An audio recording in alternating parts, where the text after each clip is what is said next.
Good afternoon, everybody. This is Coach Cook coming to you live from the RV. So I wanted to go over a couple of things from this module of Unit 8. This is Module 41, Emotional Theory.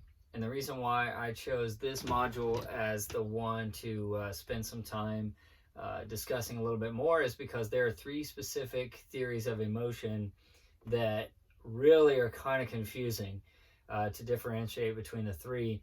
And they're very popular free response topics. So it's important that not only you kind of know the buzzword difference between the three, but you also kind of have to understand how they differ and what they are in terms of emotional theories. They come from different time periods and from different theorists. And so that's my plan, is to spend the next couple minutes to try to explain to you the difference between these major three theories of emotional responses. So to jump into emotion, this unit has really been about motivation, all different types of motivation, from sexual motivation to hunger motivation. And then we kind of get into the emotional side of things. To understand emotions, we really have to kind of look at what they are. They're responses to stimuli is what emotions are, and then there's differing opinions on this. Some psychologists and neurobiologists suggest that there are 5 or 6 different emotions that human beings can experience, but really when you break down the different ways that we experience emotions, it's probably a lot more complicated than that. Some psychologists suggest that there are as many as 25 to 35 different emotions that human beings can experience, and that's key to understanding human behavior and human understanding, because even when you look at little kids, it's easy to say, well, that baby is crying, that baby is sad. Or are they sad, or are they anxious, are they frustrated, are they angry?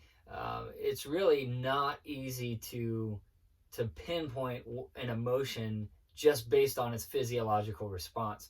So to get into emotion theory and why emotions are so complicated for human beings, we just have to start with this idea that we can't really even fully determine the exact number of emotions that human beings are capable of experiencing. It's really more of a range of emotions, that you can be angry and experience anger as this understanding of, well, I'm mad, but also there are varying degrees of anger there, and there's frustration, there's the loss of our patience, there is disappointment, and really there's kind of a sliding scale of these positive emotions that go all the way up to rage. And even in the negative emotions, sadness is different than disappointment, and it's definitely different than depression.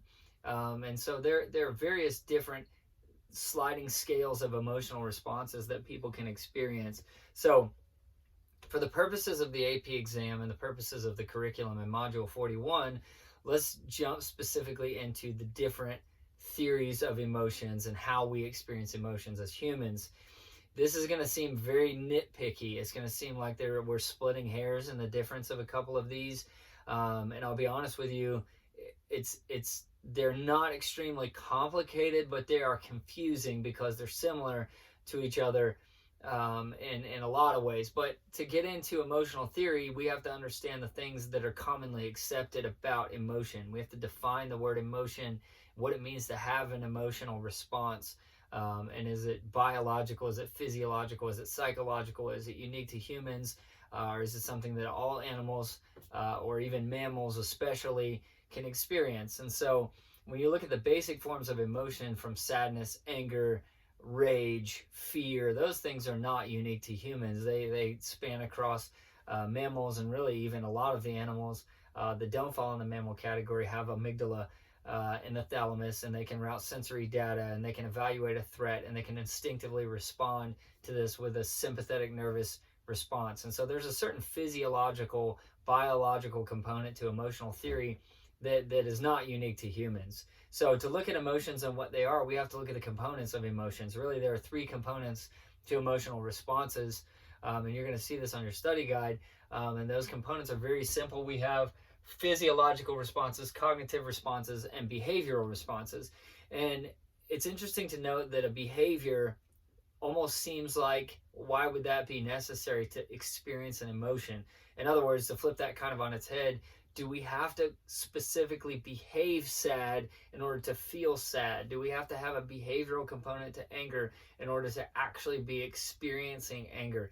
And to understand behavior doesn't necessarily just mean a physical positive behavior. It can be a negative behavior. It can be something that is the depletion or the absence of a behavior. But there's going to be some kind of behavioral response in order to experience an emotion. And that's important to understand because some of these theories are uniquely human. When we get into the Schacter-Singer theory, which is really just referred to as the two-factor theory, it's the idea that there are only two components that are necessary to experience an emotion, but one of those is a cognitive ability to label, or in other words, to understand what it is that we are experiencing. So from that standpoint, there are some animals with basic brain structure and basic neurological circuits that we can look at and go, is that animal capable of comprehending cognitively that this is a fear response, or that this is a hunger response, or this is a sad response? And so you really kind of have to filter your understanding of animals experience emotions through that lens. So it is not unfounded for animals to be noted as having emotional responses. And I think it's very important to understand that animals, especially mammals, do have a range of emotional responses that they experience just like humans do. So it would not be correct to say that dogs or cats, horses, that they don't experience emotions. They do have emotional responses. They do experience emotions. The question is to what extent and to what level are they able to cognitively comprehend the emotions that they are feeling, right? Much like a baby. Part of that frustration that a young child is going to experience is the lack of emotional intelligence. Part of emotional intelligence is not just empathy for other people, it's empathy for yourself. It's understanding what it is that you're experiencing. And for a young child, they have positive emotions that they don't actually comprehend. And so for a baby to feel anger or stress or excitement, even happiness, they don't really know how to emotionally process that from an understanding standpoint, from a cognitive standpoint. So you can look at that, the example of an infant or a baby, and compare that to a lot of mammals to understand, kind of put it into context of what an emotional response looks like. And a good kind of example of that would be if you take a cat or you take an infant, they're very similar in their emotional intelligence. And I know it seems kind of crazy to downplay a human child into that of a mammal, or another mammal, I should say. But if you look at this very realistically, it makes a lot of sense. A young baby lacks the cognitive emotional intelligence to understand a positive thrill versus a fearful thrill. And so if you took a baby and did something that was exhilarating to you, like push them really high on a swing, slide them down a slide, take them on a small like carnival ride that's made for kids, their exhilaration, so to speak, is not going to be a positive experience for them. They're going to feel something physiologically. They're going to have a sympathetic nervous response. They're going to have a stress response in the form of cortisol, but they're not going to be able to cognitively comprehend what's going on. And their inability to label what's happening, coupled with their inability to understand the stimuli in the situation, is really important to understand how, say, like a cat or a dog experiences the world compared to how along with how a baby experiences the world. Because we can frighten a child pretty easily, we can frighten a dog or a cat pretty easily. They don't cognitively comprehend those frontal awareness portions of the cerebral cortex. They lack the ability to understand the stimuli that's coming at them. They just have a physical emotional response, which is significant because it means they're capable of a range of emotions, but it's probably not near the range of emotions that you or I in a more developed brain is able to comprehend. So to look at the three components, we understand there is a physiological response. That is important. We use the term feelings for emotions. In fact, in our negative emotions, we feel hurt, we feel sad, we feel wounded. It's interesting from Latin texts and Greek texts and the origin of our language where those words come from. We describe negative emotions using physical responses. I'm hurt, or I'm wounded, or something where we feel sad. Just to even use the explanation of a feeling is to denote that it's more than just a thought. We don't just think sad. We're not just aware of sad. We feel sad. And so it's interesting that even then that Worf's linguistic determinism from a previous chapter, I think it was chapter 7, we talked about language and how that shapes this idea of our world. Well, the language that we use to explain emotional responses actually has physical feelings, as if it were a sense of touch. To feel pain, or even to use the word pain metaphorically as if you were physically being harmed and tissue damage. You're not physically feeling pain, but you kind of are. Physiologically, you're experiencing pain, and you explain that in the same linguistic terms that you would if you were actually physically being harmed in the somatic nervous system in the body. So to understand the physiological response is not just how you feel, how you experience, but it's deeper than that. It's a tribal instinctive drive of something that just happens without your conscious planning or awareness.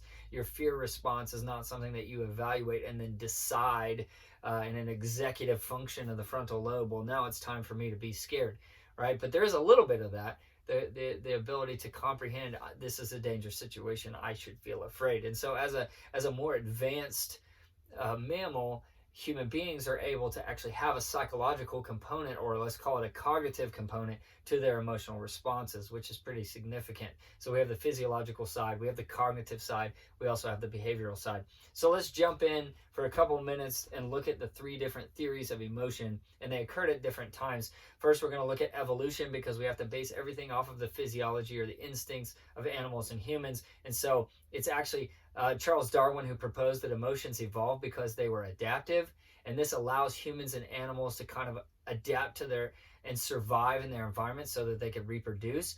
But it's interesting to note that feelings of love, feelings of affection, that leads people to seek mates, or led animals specifically to seek mates. And so this kind of emotional response of lust, or bonding, oxytocin, these things that connect us to other animals are the things that kind of drove people to mate and to reproduce. And so obviously there's a reward component to the sexual response cycle, as you learned in the last module, because otherwise you wouldn't continue to repeat that. And you're able to learn through a dopamine reward pathway in your brain that this action equals this benefit. And once you kind of learn that in your brain, and your brain learns about sexual arousal and the completion of a sexual act as a plateau orgasm, and then kind of back to that homeostasis state of normal, then your brain is more likely to not only crave sexual desire, it's actually going to cognitively drive you to want the situations that cause that erotic arousal. And that's part of the dopamine learning, the motivation chemical that we have in our brain that we share with a lot of animals. And so that's significant also. Evolutionary theory, of course, the buzzwords are always going to be survival and reproduce. If you are adapted to survive in your environment, like it's really cold and it's snowing outside, if you have fur, or you can exist in that environment long enough to meet a mate, attract a mate, have intercourse with that mate and reproduce, then the species is going to continue on. And so there's not really much mystical about evolutionary theory. It's just the idea that if an animal adapts in its environment long enough to reproduce, then the species is going to continue on. Obviously, if you can't survive in the cold, you're going to die of hypothermia, and the species is not going to make it long enough to continue itself. So you start everything from kind of this basis of instinct and survival, which is evolutionary psychology applied to emotion. But let's get into the 3 theories specifically. Let's start with James-Lange.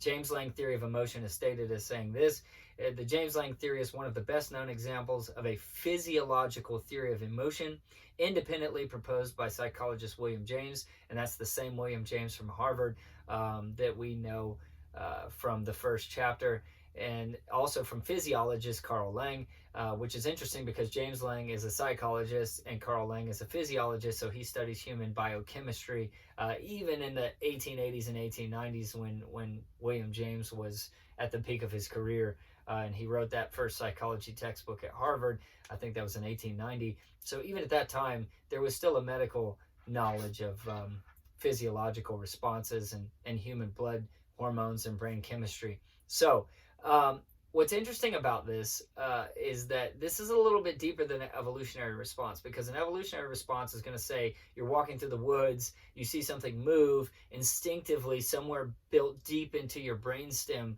is this idea that that is dangerous, right? And so that could be a snake, or you hear hissing, or you see something move, and you automatically assume I'm in danger, and that's a survival instinct. And that's probably not false. It probably is a survival instinct, but the theorists are trying to explain not only how does that happen, but they're trying to explain why and in what order does this happen. In other words, if you see that snake, do you immediately jump? Is that behavior automatic? Right? Those would be the subconscious things from the cerebellum. The cerebellum, which controls our physical hand-eye coordination, is it going to jump us out of the way instinctively before we even realize that we not only saw a snake, but that we're afraid, and that physiological response is going to linger because of hormones in the bloodstream. So it's interesting that our motor function is somewhat unconscious, which is what those automatic processes that the cerebellum is going to do for us, just like a spinal reflex, even before we realize or comprehend that we may be in danger. So the theory suggests that when you see an external stimulus that leads to a physiological reaction. So in other words, basically a stimuli happens, you're going to have a physiological response to that. And this is what's important to understand about James-Lange. I'm going to kind of break it down to help you kind of know the difference between the three.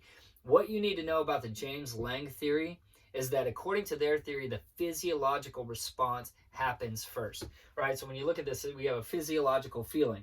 So I feel some physiological response. And just so you know, examples of physiological responses would be your heart rate increases, or you start trembling, or you start feeling hot, right? Hot and bothered, and things like that. Those are physiological responses, homeostasis responses. So you would have an actual physiological feeling before you even realize, recognize, understand, or can label what it is that's happening. In fact, according to the James-Lange theory, and they're very similar, and you'll read it in the book that James-Lange had a similar theory, or I'm sorry, William James had a similar theory about this as Carl Lange. But the idea is that once you feel a feeling, experience a feeling, then after that, immediately after that, there's going to be a need to cognitively understand what's happening. So what James-Lange theory is going to say, and this is where it's important to understand how they're different, James-Lange theory is going to say that our actual cognitive understanding of our emotions stem from our physiological responses and not the other way around. So it's not like, oh, I'm scared, that snake is going to bite me, and then you get a sympathetic nervous response. It's the opposite of that. It's I'm trembling, I feel a physiological response, and then your brain kind of cognitively labels that and understands I'm afraid. And a lot of that is top-down processing. You understand from past experience, maybe not just instincts, that, okay, that snake is horrifying, I want to get away from that snake, I already had this fear response. And it's kind of interesting to note that this is not an insignificant theory. Just on a small example of this, just today I was reaching up to change a light bulb, and I was standing on a chair, which is not safe at all. You should definitely not do that. And even worse, it was like a patio chair that had some spring to it. And so I'm reaching up and I'm standing on this chair, and it started to give. And I had this momentary, we've all experienced this momentary just horror of this almost instinctive comprehension that I'm about to fall. And luckily, the chair caught itself. I'm sure I looked ridiculous as I was falling and trying to catch myself. And then I kind of had this physical response afterwards. But it was interesting to me to note that I didn't have time to label or understand I'm falling, let's get scared now. It was almost like my body, my brainstem, my cerebellum, and then the amygdala, which is the kind of the fear response, kicked into action first before my cerebral cortex even got involved in the mix. And so that's kind of the interesting way to look at James-Lange, is this idea that you experience the feeling first. The physiology comes first.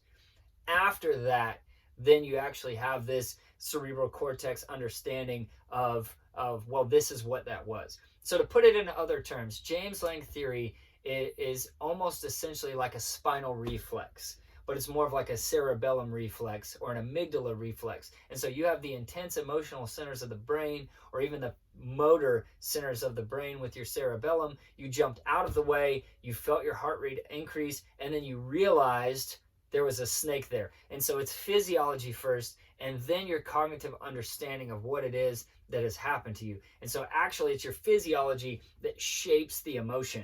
In other words, we don't tremble because we're afraid, is the example the book gives.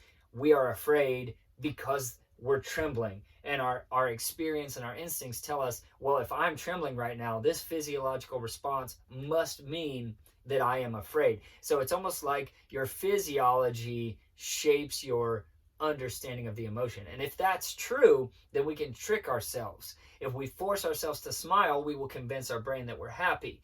If we frown, then we will convince ourselves that we're sad. If we shake and tremble, our brain's going to become consciously aware that we must be afraid. So it's the physiology first, and then the brain's understanding. And then we'll get into things like facial feedback theory later on in this module. I probably won't touch on it too much in this video, but facial feedback theory is this idea it means exactly what it sounds like. This idea that we respond to nonverbal cues like facial feedback, and that impacts our emotional response.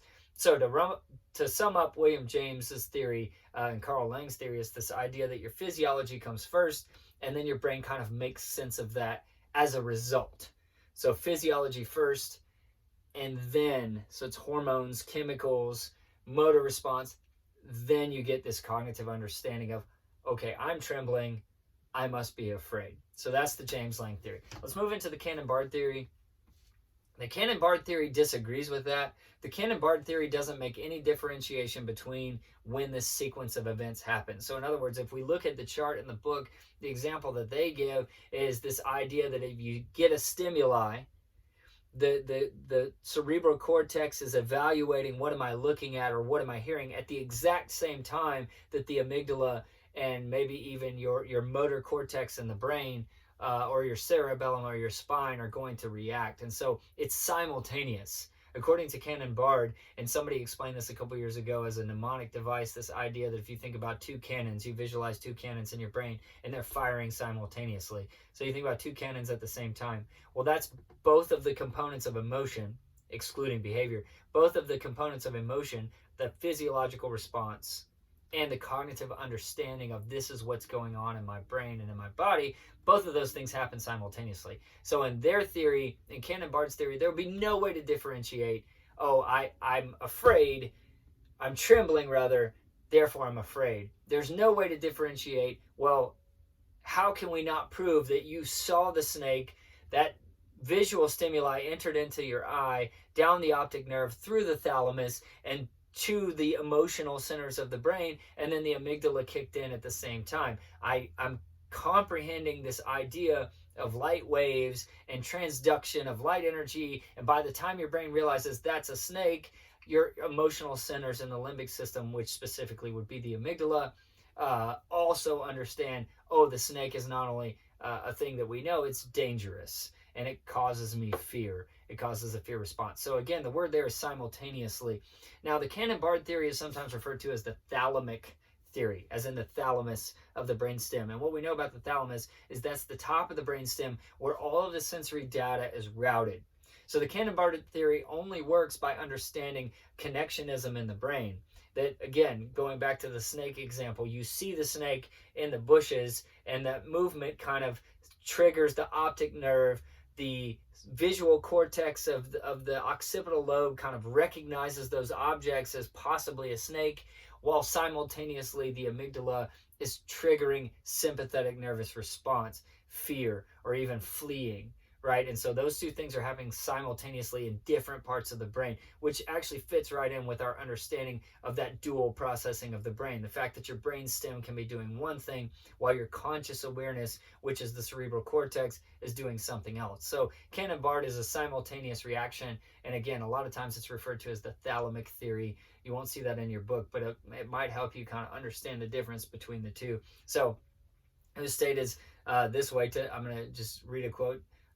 Or an explanation from an online article. It said, another well-known physiological theory is the Cannon-Bard theory of emotion. Walter Cannon disagreed with the James-Lange theory of emotion on several different grounds. First, he suggested people can experience physiological reactions linked to emotions without actually feeling those emotions. For example, your heart might race because you have been exercising and not because you're afraid. So according to the Cannon-Bard theory, the idea that you have an increased heart rate or that you're starting to sweat, your brain doesn't automatically assume, well, we must be afraid because we are trembling, or we must be afraid because our heart has increased. In other words, there's a whole range of emotional responses that a person can have, almost like go through that Rolodex. So it says, Cannon also suggested that emotional responses occur much too quickly for them to simply be products of physical states. When you encounter a danger in the environment, you often feel afraid because you start to experience the physical symptoms associated with fear, such as shaking hands, rapid breathing,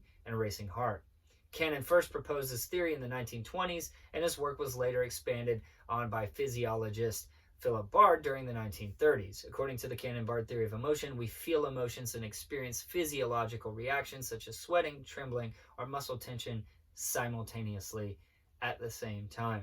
So, again, the Thalamus theory or the Cannon-Bard theory is this idea that you have this dual processing component or processing both components of emotion simultaneously in different parts of the brain. So there's no way to distinguish at what point did your fear response, did you feel fear before you recognized that you were afraid? And so that's the difference between Cannon-Bard and James-Lange.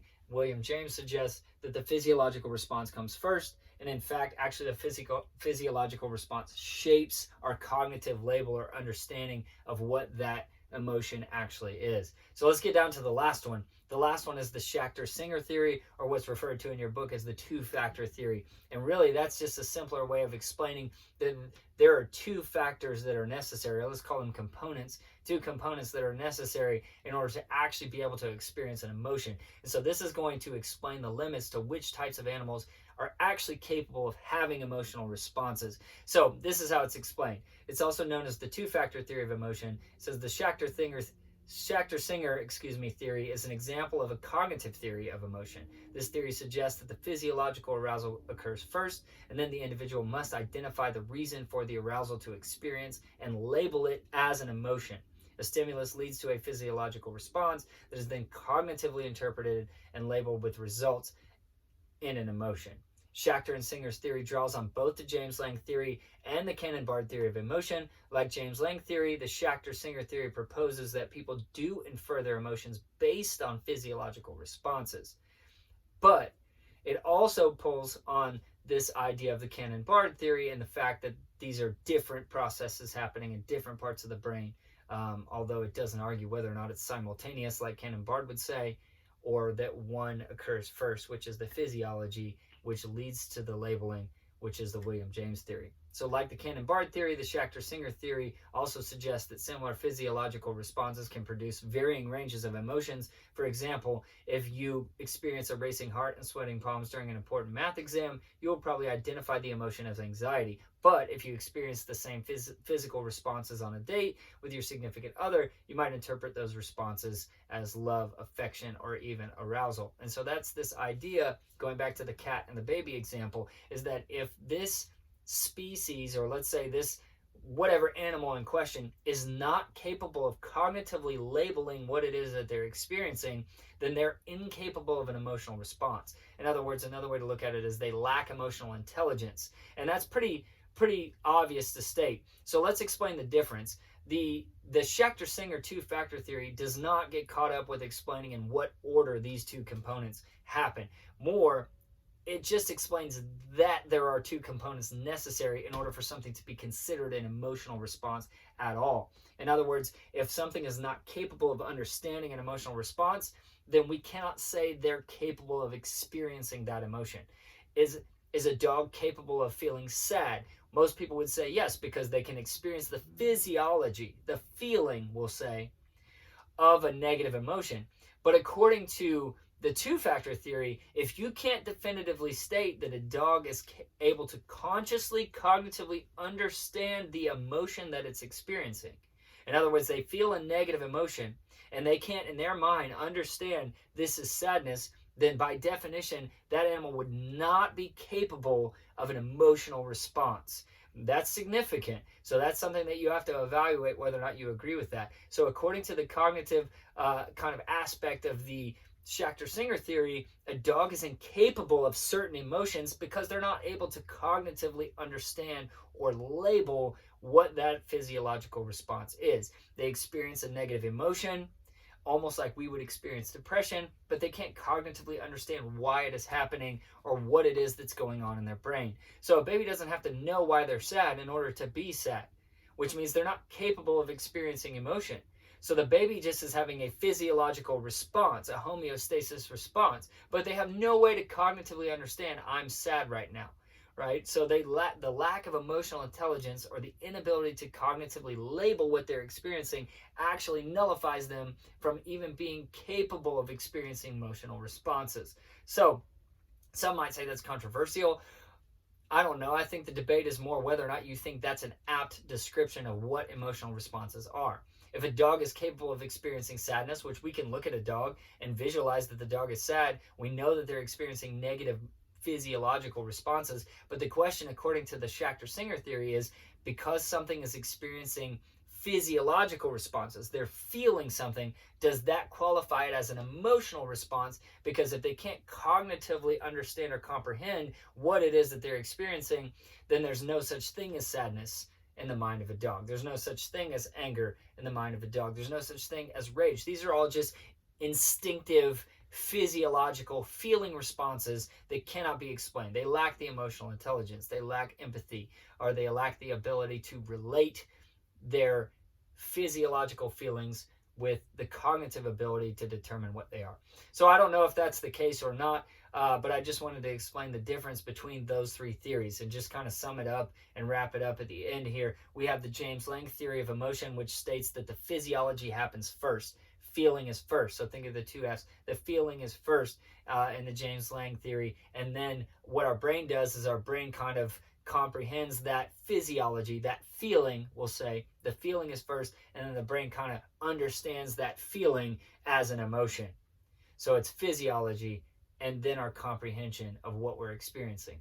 In the Cannon-Bard theory, we have two cannons firing simultaneously. We have the dual processing of the brain. We have one part of the brain, which is the emotional center of the brain, the limbic system, which is processing fear, processing memories, processing hormonal changes, the hypothalamus, right? All of these things are being filtered as stimuli in the universe, whether it's a sound, and it sounded like something behind us in the woods, or it's a sight, and we think we see a dangerous animal. All of that is being filtered as a stimuli, while it's also being processed as an emotional response. So if you think of dual processing as the two cannons that are firing simultaneously, that'll help you with the Cannon-Bard theory. It's this idea that the limbic system is processing kind of unconsciously, either the limbic system or the motor function of your body is unconsciously, simultaneously, while your brain is comprehending what it is that it's experiencing, right? Which would be more of the frontal cortex or the cerebral cortex, understanding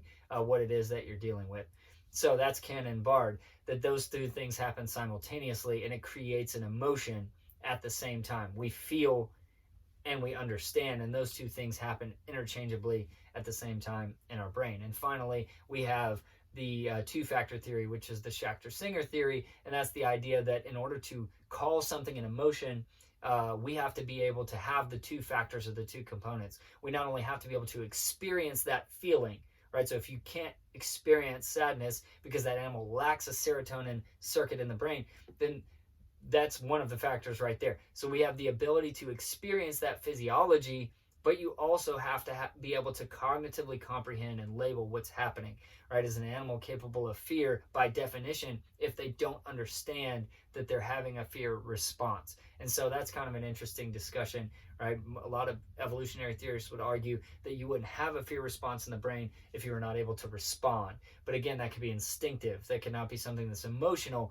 It's just an instinctive drive that out of fear, without realizing it, an animal might take off and run. And they never know why they ran. They just kind of became skittish, and maybe they were escaping a predator or not. But those are the three major theories of emotion. Those are the three that you have to understand. If you were to get a question from this module, it would definitely be about one of those three. And you need to be prepared to use them to explain the way somebody is feeling between the James-Lange theory, the Cannon-Bard theory, or the Schacter-Singer two-factor theory.